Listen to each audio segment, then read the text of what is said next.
Znajdujemy się w przepięknej sali głównej Muzeum Polskiego w Ameryce, w Chicago.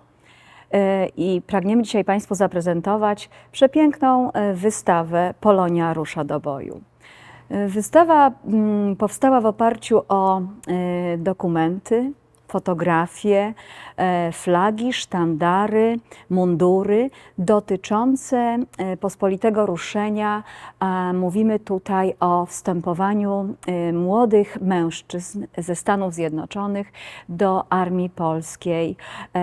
Miało to miejsce od 6 października 1917 roku. Wystawa w całości pokazuje, demonstruje ogromną kolekcję dokumentów i zdjęć z takiego zespołu, jednego z największych, który był właściwie pierwszym zespołem w kolekcji archiwalnej Muzeum Polskiego, Wydział Narodowy Polski. To jest 35 metrów bieżących, oryginalnych akt pomiędzy latami 1916-1926. Zanim 3 września 1917 roku dotarło do Wydziału Narodowego Polskiego z prezesem Smulskim na czele pismo od Komitetu Narodowego Polskiego podpisane przez Romana Dmowskiego, że w Paryżu powstał taki właśnie Komitet Narodowy Polski i jego reprezentantem na Stany Zjednoczone miał zostać Ignacy Jan Paderewski.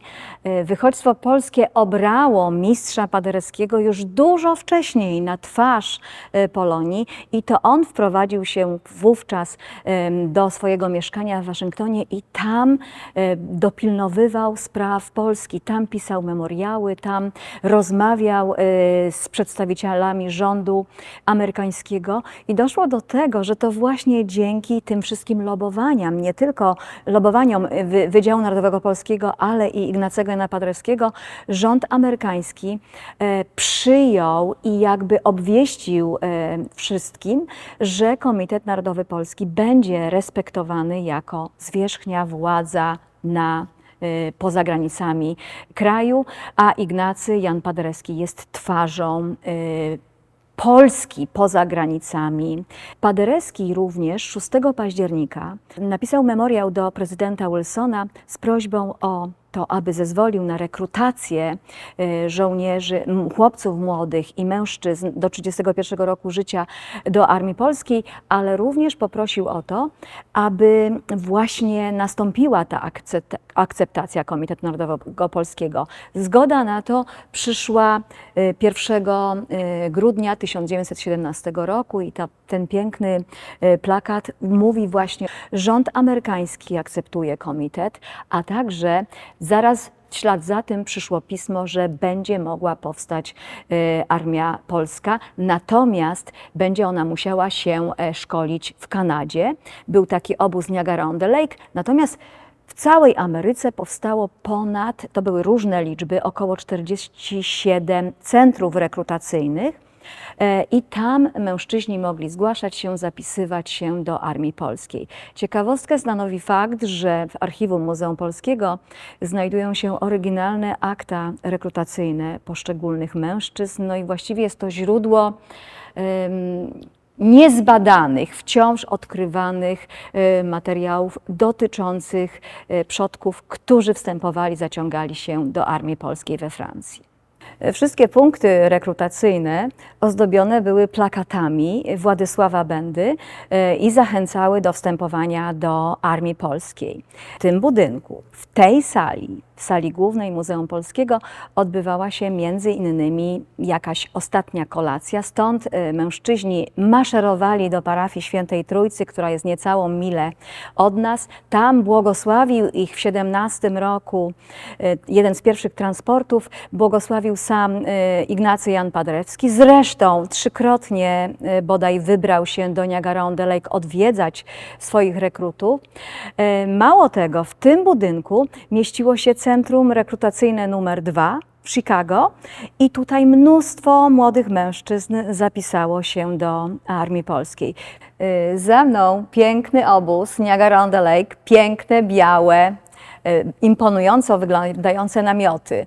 Tylko, jest jedno tylko, ale Otóż ci młodzi mężczyźni, rekrutacja rozpoczęła się od 6 października, a więc to już zimne miesiące. Pierwszy transport wyruszył do Francji w grudniu 1917 roku, a przecież ci mężczyźni przez całą zimę szkolili się, no i niestety mieszkali w namiotach. Były to czasy, kiedy do rekrutacji, do tych zapisów do Armii Polskiej przychodzili w swoich najlepszych marynarkach i w takich również ruszali do Niagara-on-the-Lake, sądząc pewno, że od razu otrzymają mundury. Jak wiemy, armia nazywa się błękitna od koloru mundurów zimowych. Te mundury niestety otrzymali dopiero we Francji, a więc no, ciężkie to musiały być zimy. Jest wiele grobów w Niagara-on-the-Lake, nawet nie zdążyli wyjechać, bo zmarli, były tam jakieś choróbska, jakieś różne sytuacje, które nie pozwoliły wszystkim tym chłopakom wyjechać. No, ta liczba tych, którzy wyjechali, opiewa na około 23 000 młodych mężczyzn, którzy nie mieli obywatelstwa amerykańskiego, którzy często nie mówili w języku angielskim. Jadąc do Kanady obowiązywały kolejne języki. Jadąc do Francji służyli pod kapitanami czy tam generałami, którzy mówili do nich po francusku. No była to, podejrzewam, niezła trauma dla nich, natomiast z ogromną pasją, z ogromną energią wstępowali, zapisywali się do Armii Polskiej. No i chwała im za to, bo to dzięki być może tym chłopcom udało się wywalczyć niepodległość.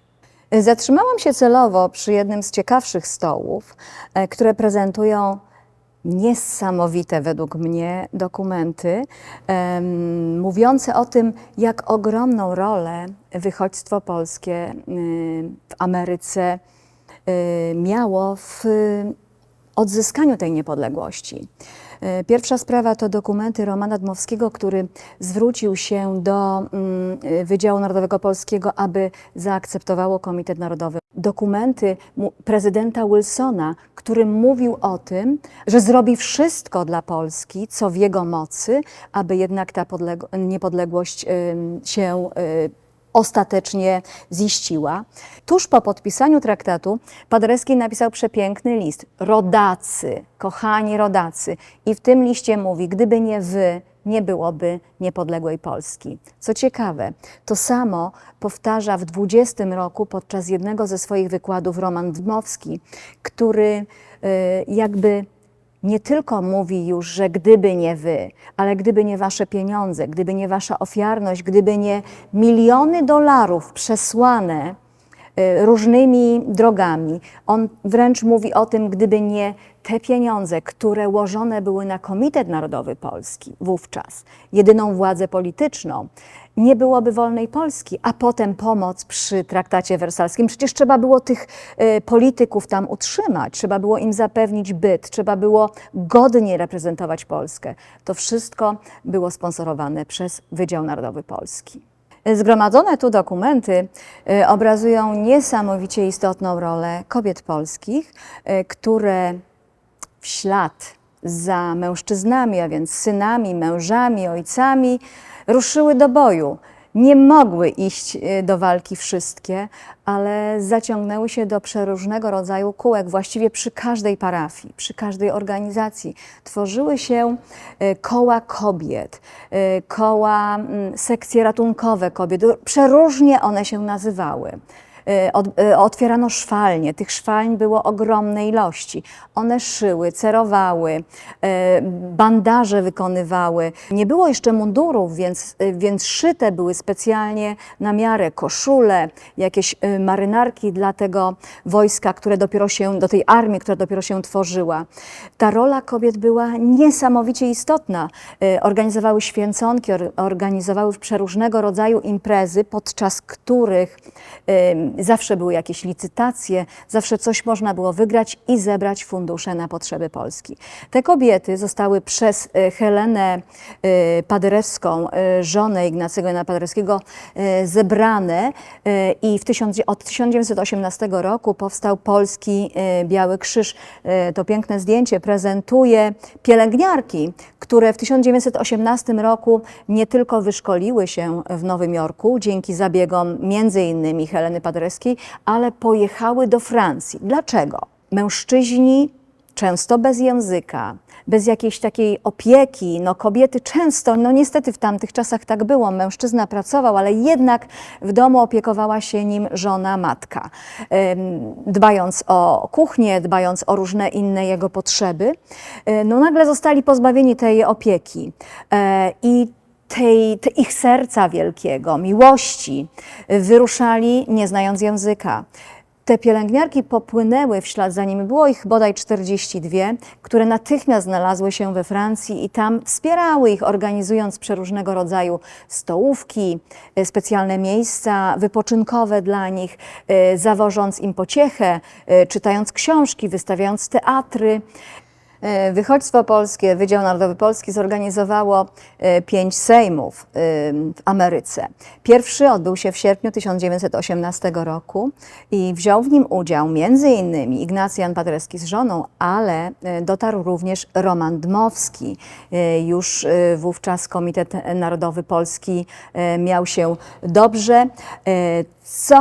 Jaki był sukces Sejmu pierwszego? Cała Polonia opodatkowała się. Nie dość, że sami mieli niewiele, nie dość, że wysłali swoich najlepszych synów, ojców, braci, mężów, którzy popłynęli z armią polską do Francji. Często kobiety, nie mając same grosza, jeszcze dodatkowo opodatkowały się i dzieliły się każdym groszem z tymi, którzy bardziej według nich potrzebowali w całej Europie, która walczyła między innymi o niepodległość Polski. Chciałabym powiedzieć o jednej pięknej akcji Heleny Paderewskiej, która uciekając przez Francję i Anglię poznała wielu głodujących artystów i to jest długa historia, ale w największym skrócie zamówiła u nich lalki, tak zwane lalki Paderewskiej. Halka i Janek bardzo często miały takie typowe imiona. I gdzie te lalki sprzedawane były podczas koncertów Paderewskiego. Paderewski na cały 1917 rok zawiesił swoje koncertowanie, ale właściwie na przestrzeni lat, od właściwie 15 roku, cały czas koncertował, często organizując koncerty wyłącznie na potrzeby Polish Victims Relief Fund. Natomiast Helena opatrzyła swoje lalki medalionami. Medaliony miały nieść jakby podziękę dla wszystkich, którzy zakupili ich podczas koncertów Ignacego Jana Paderewskiego i właściwie chodziło o to: kup lalkę, oszczędź życie. Chyba nie potrzeba więcej wyjaśniać. Każdy, który przybył na koncert, uważał za stosowne, aby taką lalkę zakupić, mieć ją w swojej kolekcji i oczywiście ratować życie tym, którzy mieli na pewno gorzej. Poza działalnością szwalni, poza gwiazdkowymi prezentami, poza opodatkowaniem, poza sprzedawaniem lalek Paderewskiej było jeszcze wiele innych akcji i ciągła agitacja. Moją ulubioną akcją była akcja Wychodźstwo Ojczyźnie z okazji 3 maja 1918 roku. Helena Paderewska z innymi oczywiście osobami zorganizowała akcję, że każdy mógł otrzymać taki znaczek, Wychodźstwo Ojczyźnie. Znaczki miały różne nominały, a więc mogły być za $5, za $2, przeróżne za $10 i każdy mógł nakleić taki znaczek na przygotowany przez Władysława Bendę dyplom. Ale wkrótce po pierwszym Sejmie, a więc po sierpniu 1918 roku, Wychodźstwo Polskie zdecydowało się wykonać plan 10-milionowy. Zaplanowano $10 milionów. Jak to się działo?